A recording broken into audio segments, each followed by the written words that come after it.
Welcome to my new voice video. আমি ভ্রমণ biker, আশা করি সবাই ভালো আছেন। আমি আছি এখন পটুয়াখালীর গলাচিপার পানপট্টি এলাকায়।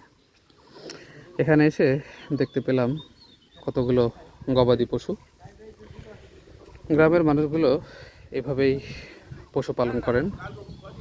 গরুগুলো দেখেন, এগুলো কিন্তু সবগুলোই দেশি গরু। এই যে যে ঢোপটা দেখতে পারতেছেন, এটা হচ্ছে এখানে গরু খাবার দেয়া হয়। কত সুন্দর, তাই না? গ্রামের গরুগুলো কিন্তু অনেক শান্তশিষ্ট হয়। দেখেন গরুগুলো কত সুন্দর, মানুষ দেখলেই তারা মানুষের দিকে তাকিয়ে থাকে। এটাই হচ্ছে অবুঝ প্রাণী।